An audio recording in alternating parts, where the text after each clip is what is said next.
I'd like to deposit $10 million. You dog from the garbage dump? Security, get this thief out of my bank! Malcolm Daniels didn't flinch. Sir, just look at the documents. Documents? Printed those at the public library? He waved his hand like swatting a fly. You people and your little scams stink up my bank! Get the hell back to your filthy slums! The teller smirked. The security guard gripped Malcolm's shoulder. We're not easily fooled by a bunch of thieving dogs. Malcolm looked down at his hands, then back at Gregory. His jaw tightened.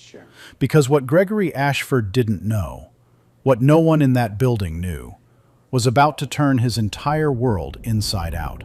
To understand how this moment came to be, we need to go back to that morning.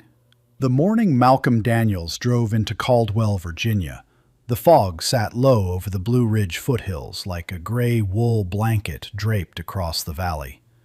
His sedan, a 12-year-old Honda Accord with a dent on the rear fender, rolled past the courthouse, the hardware store, and the single traffic light that blinked yellow before 7 a.m. He could have sent an assistant. He could have wired the funds from his office in Richmond, 60 miles east, where his name sat engraved on a brass plate outside the Attorney General's suite. But Malcolm had a rule about money that came from family. You handled it yourself. You looked the person behind the counter in the eye. You said thank you. The $10 million sitting in a certified trust account wasn't money he'd earned in politics. It was money his mother, Loretta Daniels, had built across 4 decades. Rental properties bought one at a time on a nurse's salary, then managed, then grown. She'd called him 3 days ago. "I want it in a bank close to home," she'd said. "Not one of those big city towers. Somewhere I can walk in and ask a question." So Malcolm drove to Caldwell. He wore a flannel shirt, faded jeans, and work boots he'd owned since law school. No tie, no badge, no security detail. Just a man visiting his mother's town on a Tuesday morning. Whitfield National Bank sat at the corner of Main and Sycamore, a 2-story brick building with limestone columns and a polished brass door handle rubbed smooth by 100 years of hands. Inside, the air smelled of old carpet and toner ink. The floors were Italian marble, cracked in places but still gleaming. A crystal chandelier hung over the lobby, casting fractured light onto the teller windows. This was old money territory, the kind of bank where the staff knew your grandfather's name and your account balance before you reached the counter. The kind of bank that didn't advertise. It didn't need to. Gregory Ashford had managed this branch for 12 years. He was 53, lean, silver-haired, and wore a 3-piece charcoal suit every day, regardless of the season. His office sat behind a glass wall overlooking the lobby. A fishbowl, his employees called it, because Gregory liked to watch. He liked to see who walked through his door. He liked to decide, within the first 3 seconds, whether they belonged. Gregory had a phrase he used with new tellers during training. Read the room before you read the paperwork. Everyone understood what it meant. Nobody said it out loud. His right hand at the counter was Pamela Sutton, head teller for 9 years. She was 46, precise, and loyal to Gregory the way a sergeant is loyal to a captain. Not out of admiration, but out of shared territory. She ran the floor. She set the tone. And when Gregory made a judgment about a customer, Pamela enforced it without blinking. The rest of the staff, 2 junior tellers, a loan officer named Bradley Webb, and a security guard named Ray Kendrick, orbited around Gregory and Pamela like satellites. They watched. They learned. They stayed quiet. Ray Kendrick was the one Malcolm would notice first. 6'2", broad-shouldered, standing near the entrance in a dark blue uniform. Ray was 51, a former factory worker who'd taken the security job after his plant closed. He had kind eyes and a habit of holding the door open for elderly customers. He didn't like confrontation. He wasn't built for it. At 7:58 a.m., Malcolm pushed through the brass door. The chandelier light caught the condensation on his jacket. He wiped his boots on the mat, a reflex from childhood, from Loretta's house, where you didn't track mud past the front step. He walked toward the counter. His folder held the trust documents, the wire authorization, 2 forms of identification, and a notarized letter from the managing attorney. Pamela Sutton looked up. She saw the flannel, the work boots, the brown skin. Her smile didn't disappear. It just never started. "Can I help you?" she asked, but the way she said it meant, "What are you doing here?" Malcolm set the folder on the counter. "Good morning. I'd like to open a trust deposit account." Pamela's eyes flicked past him, toward the glass wall, toward Gregory's fishbowl. Gregory was already watching. Gregory Ashford stepped out of his glass office before Malcolm finished his first sentence. He didn't walk, he strode. The kind of walk that said ownership, authority, territory. His Italian loafers clicked against the marble with each step. His chin was up. His hands were clasped behind his back. He stopped 3 feet from the counter and looked at Malcolm the way someone looks at a stain on white linen. "Pamela," he said, without taking his eyes off Malcolm. "What's going on here?" "He says he wants to open a trust deposit account," Pamela said. She slid Malcolm's folder across the counter toward Gregory, keeping her fingertips at the very edge, as if the paper might be contagious. Gregory didn't touch it. He looked at the folder, then at Malcolm's flannel shirt, then at the work boots, then back at the folder. His upper lip curled. A trust deposit. He said the words slowly, tasting them, savoring the absurdity. "And how much are we talking about?" $10 million, Malcolm said. The silence that followed was absolute. 2 seconds. 3. A pen dropped somewhere behind the teller line. Then Gregory laughed. Not a polite laugh, not the kind of laugh that comes with an apology. A laugh that came from deep in his gut, raw, theatrical, and aimed like a weapon. The kind of laugh that invited the entire room to join in on the joke. $10 million, Gregory repeated, louder now, projecting toward the waiting area, making sure every customer in the lobby could hear. An elderly couple at the far window turned their heads. A businessman in a gray suit paused mid-signature. A young mother with a toddler on her lap looked up from her phone. This man right here, walks into my bank in work boots and a flannel shirt and claims he has $10 million. He paused, shaking his head. I've heard some stories in 12 years. This one takes the prize. 2 junior tellers behind the counter exchanged a glance. One pressed her lips together. The other looked down at her screen. "Sir," Malcolm said, his voice level and unhurried. "The documents are certified. The trust is registered with the Commonwealth of Virginia. If you check the routing number with First Federal..." "I'm not checking anything." Gregory leaned on the counter with both palms, bringing his face 12 inches from Malcolm's. The smell of his cologne, sharp, woody, expensive, filled the narrow space between them. "You know what I check? I check faces. I check shoes. I check whether someone looks like they belong in my bank." He pulled back and adjusted his cufflinks with deliberate slowness. "And you? You look like you belong at a pawn shop or a welfare office." A soft exhale came from the waiting area. The young mother pulled her toddler closer. "Pamela, call Ray over," Gregory said, his voice settling into the calm authority of a man issuing a routine order. Pamela didn't flinch. She picked up her desk phone and dialed the extension for security. Ray Kendrick appeared from the side corridor in under a minute. He was adjusting his belt as he walked, his expression uncertain. He'd been eating lunch in the break room. Half a turkey sandwich sat on a paper towel back there, getting cold. "Ray," Gregory said, "this gentleman needs to be escorted out." Ray looked at Malcolm, then at the folder on the counter, then at Gregory. "Is there a problem, sir?" "The problem," Gregory said, his voice dropping to that particular register that meant he expected immediate compliance, "is that this individual walked in off the street with forged financial documents and is attempting to commit fraud in my bank. My bank, Ray. The bank I've protected for 12 years from exactly this type of person." Malcolm turned to Ray. "The documents aren't forged. I'm happy to wait while someone verifies them. It will take 5 minutes." "We don't verify street paper," Gregory cut in. We're not a check-cashing outlet." Ray hesitated. His weight shifted from one foot to the other. He'd been in this position before, caught between Gregory's orders and his own gut feeling. 4 times in the past year. Each time it had been a person of color.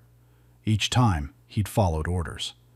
Each time he'd gone home and sat in his truck for 10 minutes before walking through his front door, feeling like something heavy had been placed on his chest that he couldn't name. "Ray," Gregory's voice again, sharper now, a blade wrapped in silk. "I gave you an instruction." Ray stepped toward Malcolm. "Sir, I'm going to need you to come with me." "I understand," Malcolm said. He didn't raise his voice. He didn't step back. He picked up his folder from the counter, tucked it under his arm, and turned toward the door. But Gregory wasn't finished. "Hold on." He snapped his fingers. The sound cracked across the marble like a whip. "Pamela, pull the security footage from the last 15 minutes. I want a still image of his face for the banned list. Post it behind the counter with the others. And check the regional fraud alerts. I guarantee this isn't his first bank." "Already on it," Pamela said, her fingers moving across the keyboard with the efficiency of someone who had done this before. Many times before.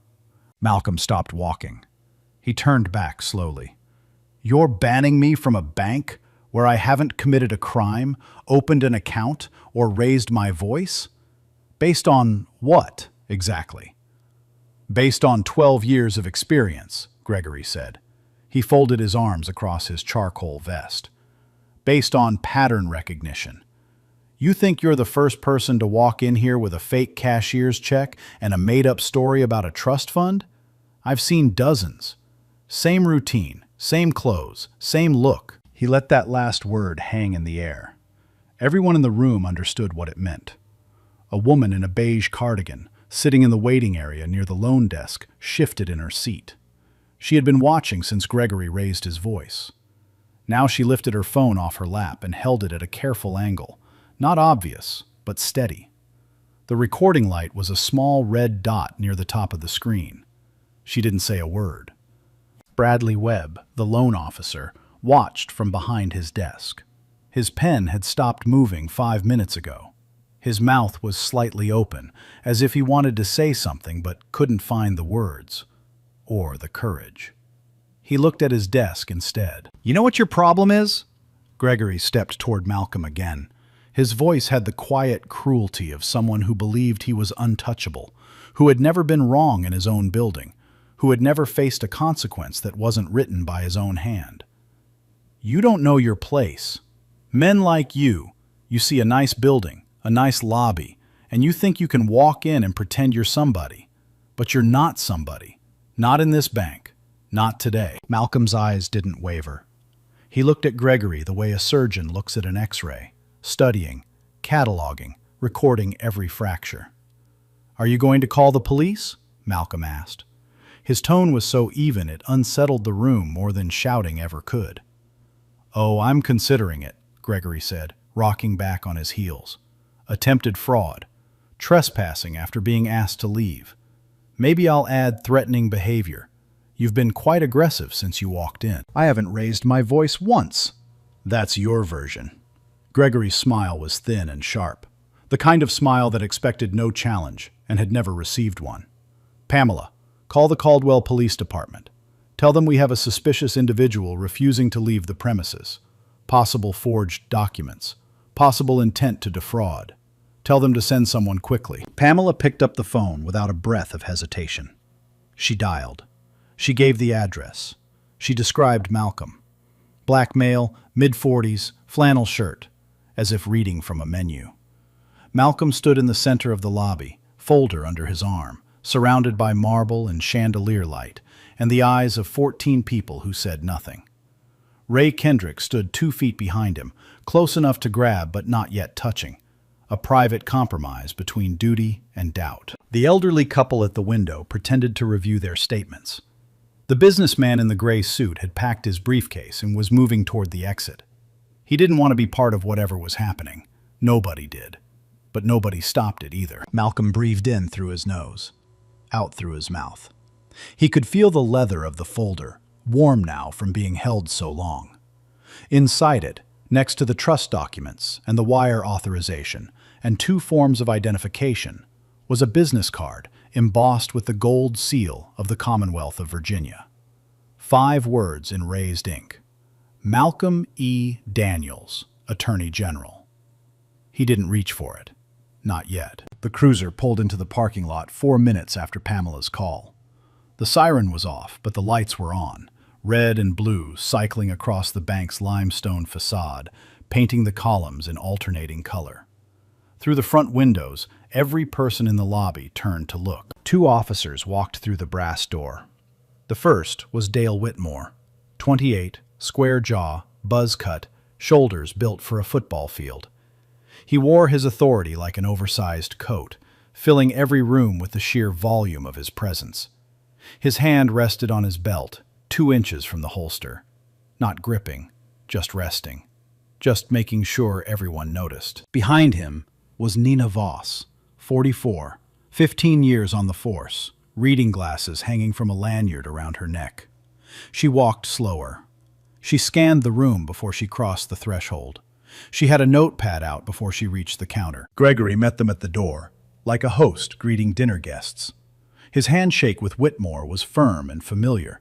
They'd met before, at the Rotary Club, at the 4th of July fundraiser. He nodded to Voss. He pointed toward Malcolm, who stood exactly where he'd been standing for the last 6 minutes. Center of the lobby, folder under his arm, motionless. "That's him," Gregory said.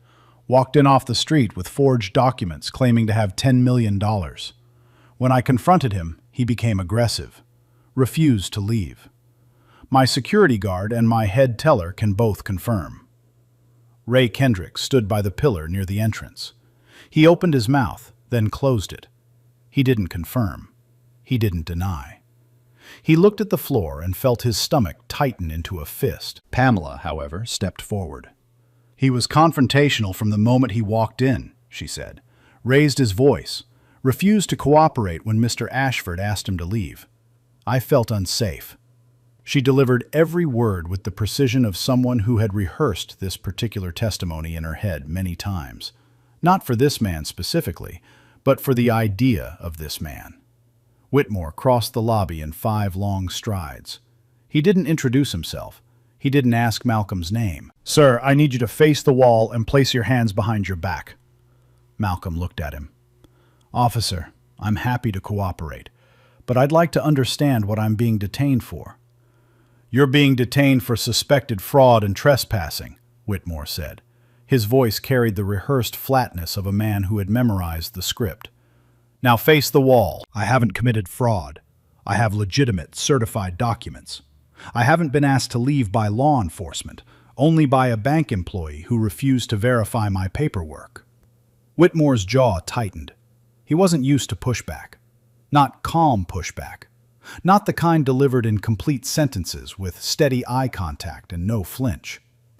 "I'm not going to ask again," he said. Nina Voss stepped forward. "Officer Whitmore, let's take a look at the documents first before we—" "Nina." Whitmore didn't turn his head. "I've got this."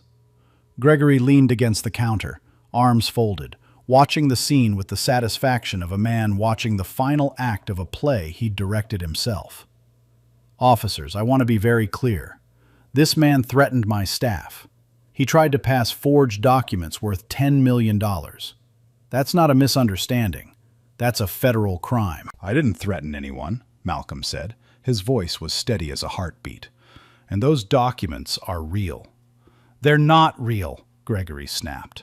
"And even if they were, which they're not, no one who looks like you walks into this bank with $10 million. That's not how the world works." The words landed in the lobby like a grenade with a slow fuse.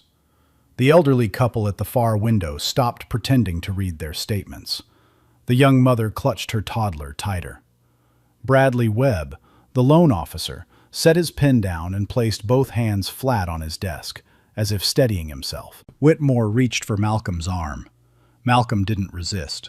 He allowed the officer to turn him toward the wall. He placed his palms flat against the cool marble. The stone was smooth under his fingers, the same marble that had been polished every morning for 100 years, touched by 1,000 hands that had always been welcome. Whitmore's hands patted down Malcolm's sides, his pockets, his waistband. The folder slipped from under his arm and landed on the floor with a soft thud. Papers fanned out across the marble.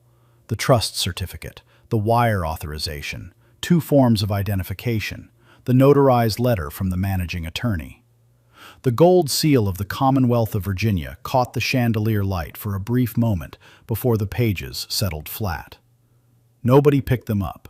Nobody even looked down. Gregory watched from behind the counter. His chin was tilted slightly upward, the posture of vindication, of a man who had never been challenged inside his own building and saw no reason to expect it now. "See," he said to Pamela. 12 years, Pamela. I've never been wrong about this. Not once. You read the room, and the room tells you everything." Pamela nodded. She was already printing a still image from the security camera, Malcolm's face, captured from above, sliding out of the printer tray in black and white. She placed it in a folder labeled "Banned Permanently." Whitmore pulled Malcolm's hands behind his back. The metallic click of handcuffs cut through the lobby. 2 clicks, 1 for each wrist.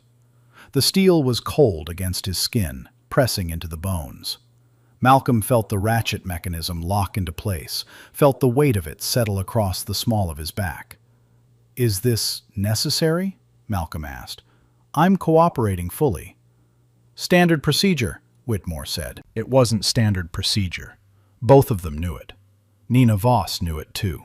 She pressed her lips into a thin line and crouched down to collect the scattered documents. One by one, she straightened the pages. Her eyes moved across the trust certificate. Certified, notarized, dated 3 days ago. The wire authorization from First Federal Savings. Routing numbers matching, amounts matching, everything matching. The notarized letter from a managing attorney whose name she recognized from state bar bulletins. Then she reached the identification. A Virginia driver's license. And beneath it, a second card.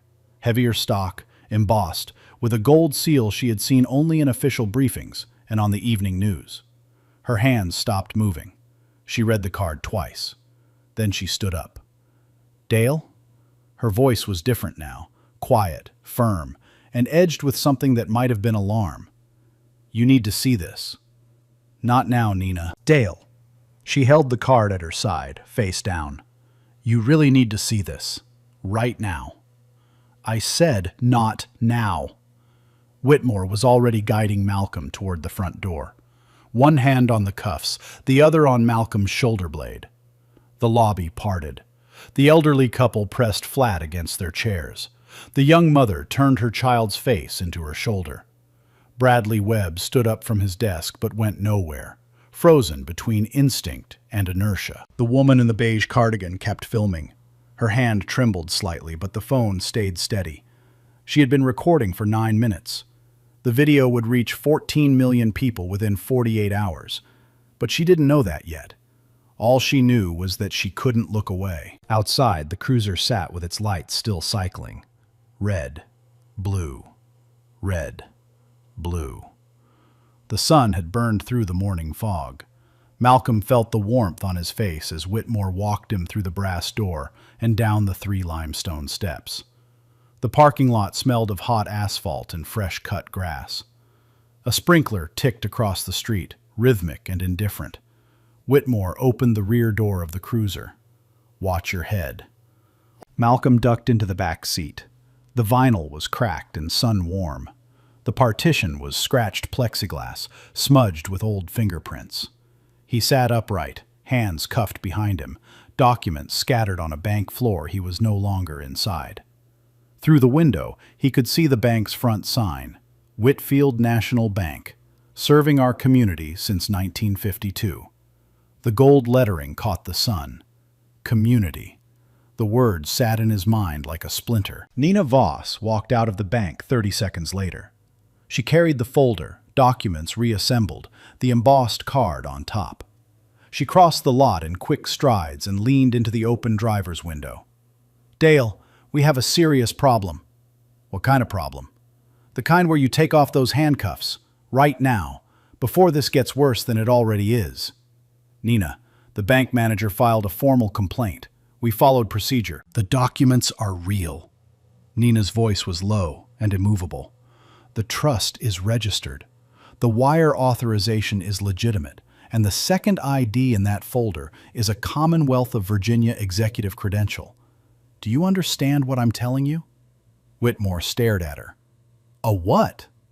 I'm saying we need to verify something, immediately, before you and I and everyone in that building become the lead story on every news channel in the state. Whitmore looked in the rearview mirror. Malcolm sat perfectly still in the back seat. No panic, no anger, no pleading. Just a stillness that didn't belong in the back of a police cruiser. The stillness of a man who had been quiet by choice, not by weakness. The stillness of someone who knew exactly how the next hour would unfold. Malcolm met his eyes in the mirror.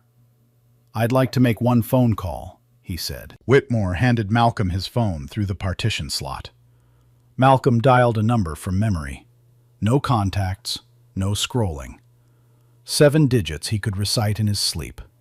The call lasted 11 seconds. "Dennis, it's Malcolm. Whitfield National Bank, Caldwell branch. Bring the team." He handed the phone back. Then he sat, and he waited. Whitmore looked at Nina. Nina looked at the embossed credential sitting on the dashboard between them. Neither of them spoke. The cruiser's engine idled. The air conditioning pushed stale air through the vents. Outside, the sprinkler across the street kept ticking. Inside the bank, Gregory Ashford was on a victory lap. He stood in the center of the lobby, jacket unbuttoned, one hand on the counter, addressing the remaining customers like a man giving a keynote speech. "This is exactly why we have protocols," he said. "Anyone can walk in off the street with a piece of paper, but it takes experience, it takes judgment to separate the real clients from the frauds." He straightened his cufflinks. "I've protected this institution for 12 years. That's what you pay us for. That's what trust looks like." Pamela was updating the incident log. Bradley Webb had returned to his desk, head down, pen moving but writing nothing. The junior tellers stood at their stations, silent, watching Gregory the way employees watch a boss they fear more than respect. Ray Kendrick was outside. He'd stepped through the side door the moment the cruiser doors closed. He stood by the dumpster, hands on his knees, breathing hard. Not from exertion, from something else. Something that felt like the first honest breath he'd taken in months. 14 minutes after Malcolm's phone call, 3 black Chevrolet Suburbans turned off Route 29 and onto Sycamore Street. They drove in formation, tight, precise, deliberate. No sirens, no lights, just polished steel and tinted glass moving with the quiet authority of an arriving storm. They parked in a diagonal line across the bank's front lot, blocking the entrance. 8 doors opened simultaneously. Dennis Harper stepped out first, Chief of Staff to the Attorney General of Virginia. 41, tall, clean-shaven, wearing a navy suit that hadn't been wrinkled once in its life. He carried a leather portfolio in his left hand and a badge wallet in his right. Behind him came 4 members of the AG's legal team, 2 prosecutors, a civil rights investigator, and a communications director already holding a phone to her ear. Behind them, 2 Virginia State Police officers in full uniform. Whitmore saw them first. He was sitting in the driver's seat, scrolling through his incident report, when the Suburbans pulled in. He stopped scrolling. His thumb hovered over the screen. "Nina," he said, "who the hell is that?" Nina Voss was already out of the car. She'd known for the last 15 minutes. She'd known from the moment she read the card. She just hadn't been able to make Whitmore listen. Dennis Harper walked to the cruiser's rear door. He opened it himself. Malcolm stepped out into the sunlight, hands still cuffed behind his back. Dennis looked at the cuffs, then at Whitmore. His expression didn't change, but his voice carried the weight of a courthouse. "My name is Dennis Harper. I'm Chief of Staff to the Attorney General of the Commonwealth of Virginia." He held up the badge wallet. "The man you have in handcuffs is Malcolm Daniels. He is the Attorney General." The parking lot went silent. The sprinkler across the street stopped. Or maybe it didn't. Maybe it just stopped mattering. Whitmore's face drained of color. His hands moved to his belt, then to his pockets, then to the handcuff key. He fumbled it. It took him 3 tries to unlock the cuffs. The steel fell away from Malcolm's wrists, leaving 2 red lines pressed into his skin. Sir, I didn't... The bank manager said... Whitmore couldn't finish a sentence. Every word he started collapsed under the weight of the next. Malcolm rubbed his wrists. He rolled his shoulders. He looked at Whitmore for exactly 2 seconds, long enough to be remembered, short enough to be merciful. Then he turned and walked toward the bank. Dennis fell into step beside him. The legal team followed. The state police flanked. They moved through the parking lot in a formation that turned heads on the sidewalk across the street. A mail carrier stopped mid-route. A woman walking her dog pulled out her phone. Malcolm pushed through the brass door for the second time that morning. The chandelier light hid his face. The lobby fell silent, a deeper silence than before, the silence of people who suddenly understand that the ground beneath them has shifted. Gregory Ashford was still standing behind the counter.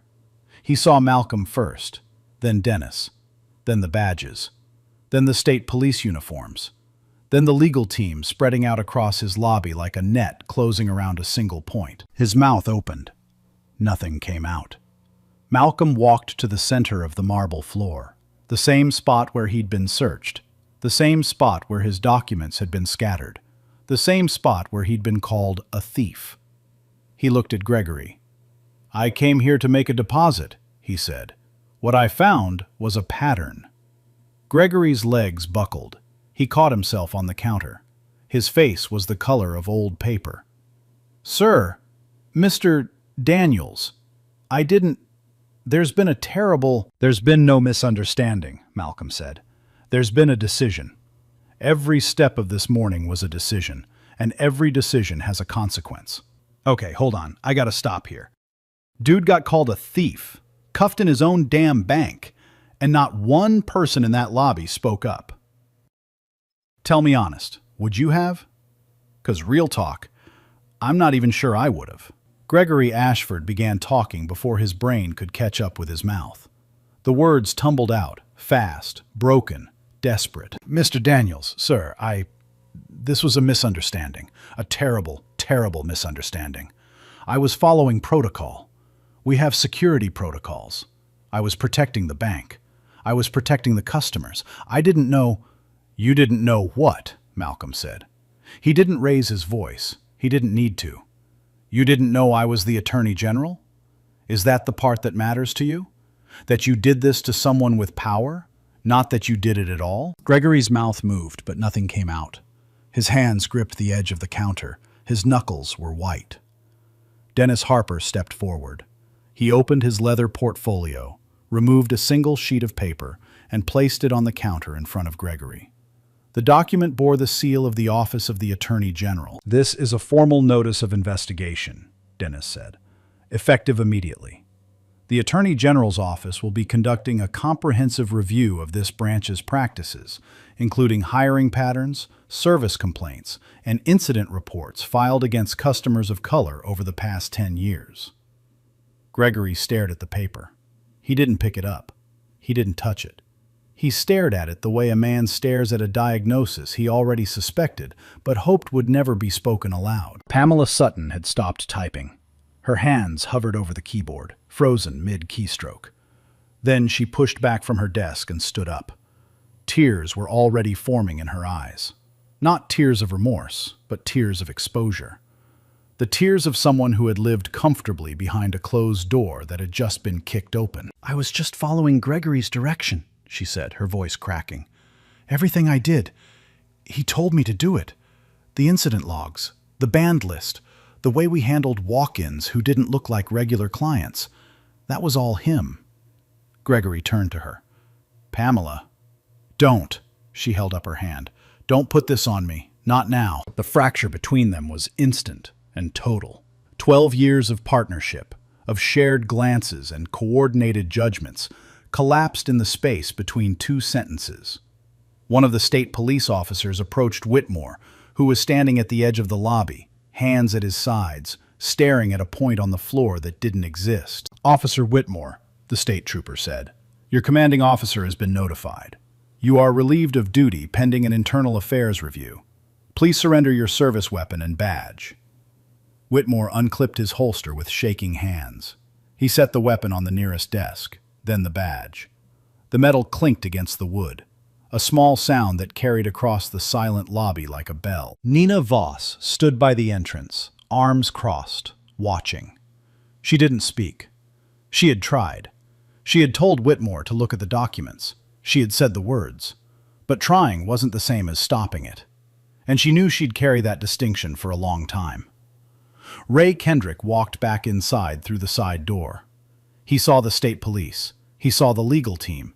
He saw Gregory, pale and gripping the counter. He walked straight to Malcolm.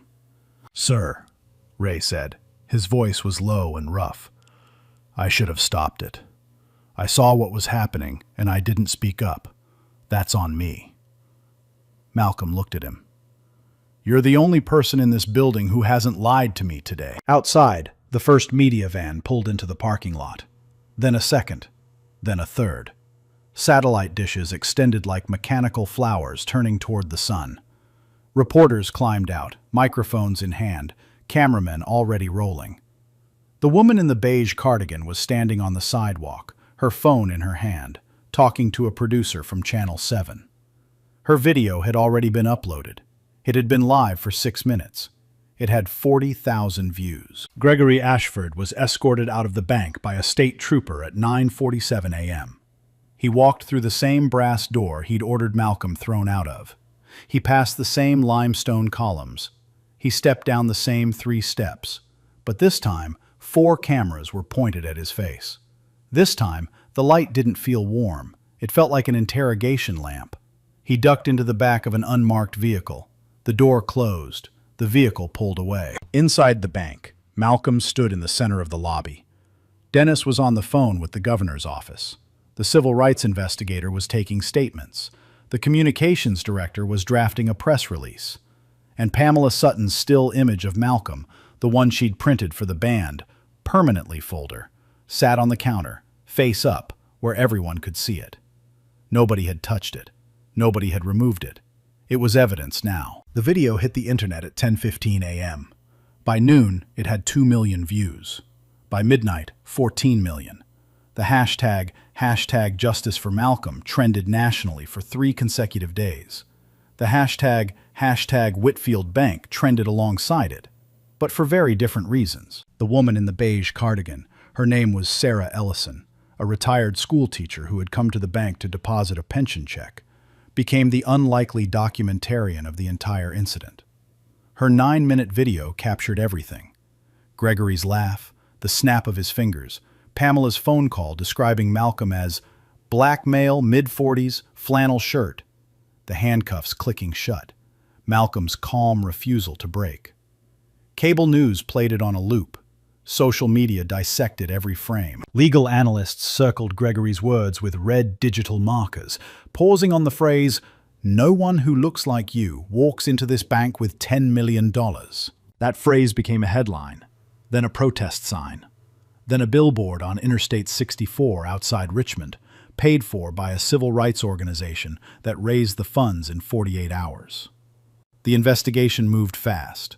The Attorney General's office, now operating under a special deputy to avoid conflict of interest, subpoenaed 10 years of internal records from the Whitfield National Bank Caldwell branch.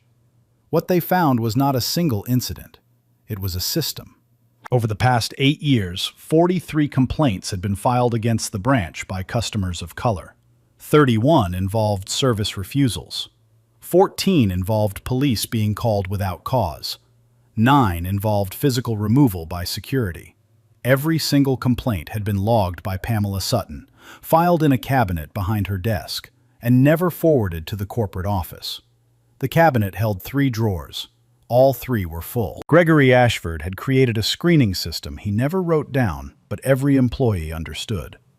Customers who didn't fit the profile, his words, documented in a training email recovered from the bank's server, were to be discouraged, delayed, or redirected. The profile was never defined on paper. It didn't need to be. Everyone who worked at that branch knew exactly what Gregory meant. The federal charges came first.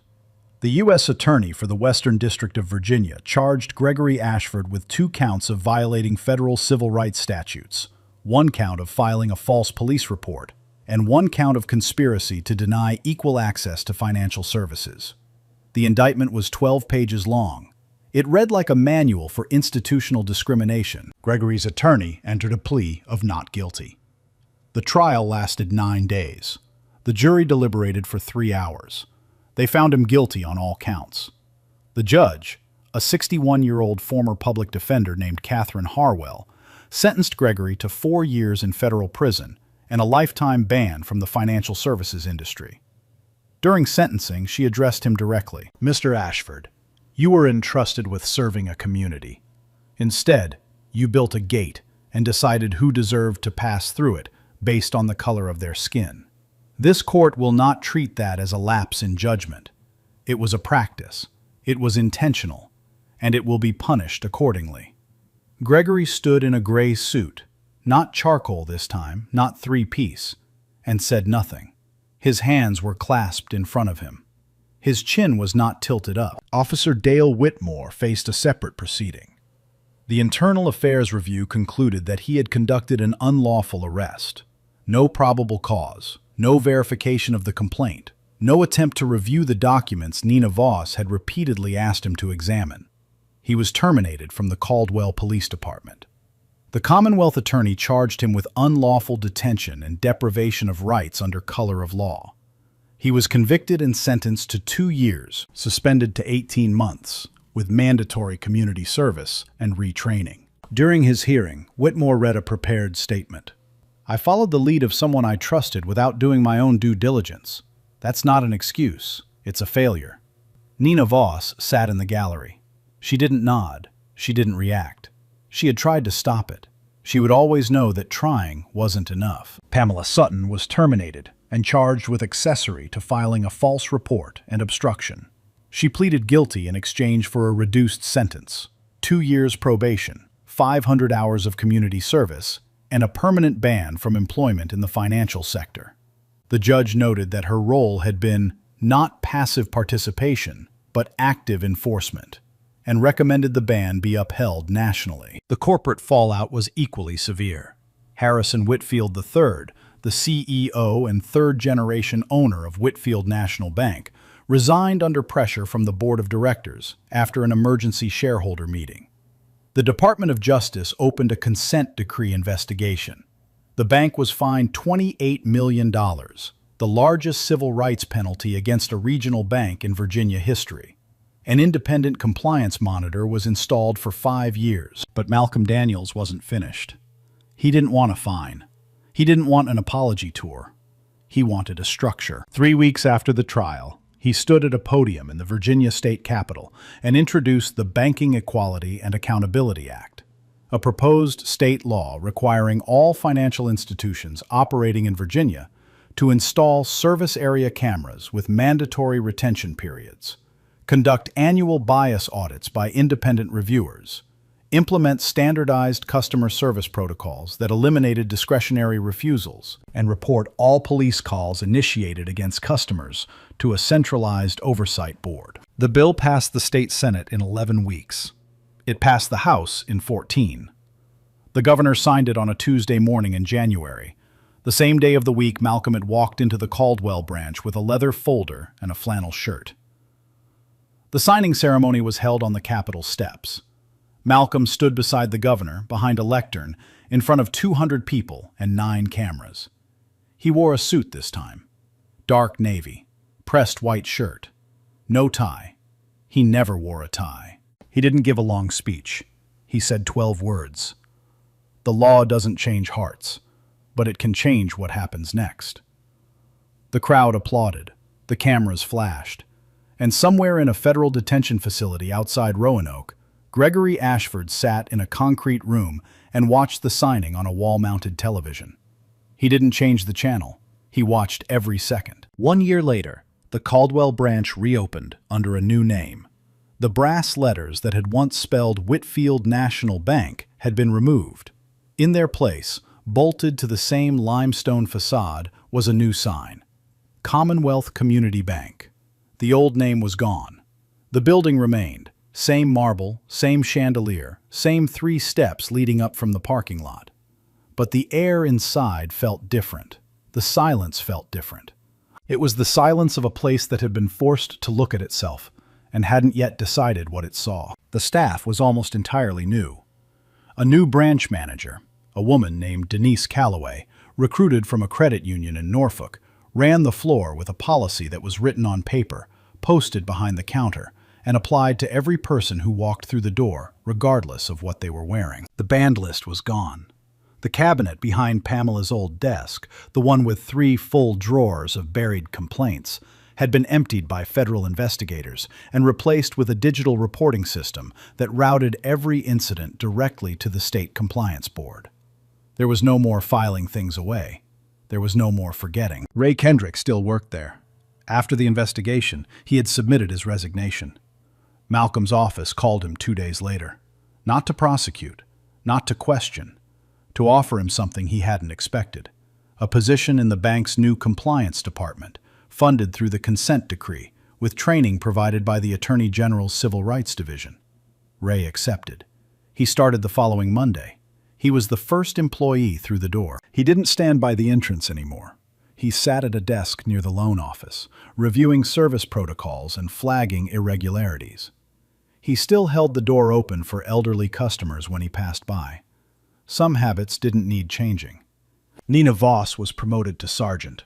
She now led the Caldwell Police Department's newly formed Community Relations Unit, a 4-person team tasked with bias training, de-escalation protocols, and civilian oversight. She ran the unit the way she'd tried to run that morning at the bank, carefully, methodically, and with the documents in hand before anyone reached for the cuffs. She never spoke publicly about the incident. But at the department's annual review, she submitted a single recommendation that was adopted unanimously. All officers responding to a civilian complaint at a business must independently verify the complaint before taking any detainment action. It was called the Daniels Protocol. Dale Whitmore completed his community service in a town 40 miles south of Caldwell. He worked at a food bank. He didn't do interviews. He didn't post on social media. His attorney released one statement. Mr. Whitmore accepts full responsibility and is committed to personal accountability. Whether that was true was something only Whitmore would know. The public had moved on. His badge had not been returned. Gregory Ashford served 26 months of his 4-year sentence. In the first year, he received 1 letter from his daughter, Emily. She was 19. She was studying pre-law at the University of Virginia. The letter was 3 paragraphs long. The last line read, "I'm ashamed of what you did, Dad, but I'm going to spend my career making sure it doesn't happen to anyone else." Gregory read it 4 times. He kept it folded under his mattress for the rest of his sentence. On a Tuesday morning in March, almost exactly 1 year after the original incident, Malcolm Daniels drove back to Caldwell. Same Honda Accord. Same dent on the rear fender. Same leather folder, though the documents inside were new. He walked up the 3 limestone steps. He pushed through the new glass door. The brass one had been replaced during renovation. He approached the counter. A young teller looked up. She smiled. "Good morning. How can I help you?" "I'd like to make a deposit," Malcolm said. "Of course. Account name?" "The Loretta Daniels Family Trust." The teller typed. She processed the paperwork. She didn't ask what he was wearing. She didn't glance at his shoes. She didn't check the color of his skin against an unwritten profile. It took 12 minutes. When it was done, Malcolm thanked her, picked up his folder, and walked out. No sirens, no handcuffs, no one called the police. Just a man making a deposit in a bank that finally understood what service meant. Real talk. This part messed me up. Gregory's own kid wrote him a letter saying she's ashamed. His own daughter, man. Meanwhile, Ray, the dude who stayed silent, gets a second chance. I don't even know what to do with that. I'm still sitting with it, honestly. What would you have done if you were standing in that bank? Would you have spoken up? Or would you have stayed silent like everyone else? Drop your answer in the comments. If this story made you think, Share it with someone who needs to hear it. And if you want more stories like this, stories about what happens when people underestimate the wrong person, hit subscribe, because these stories need to be told.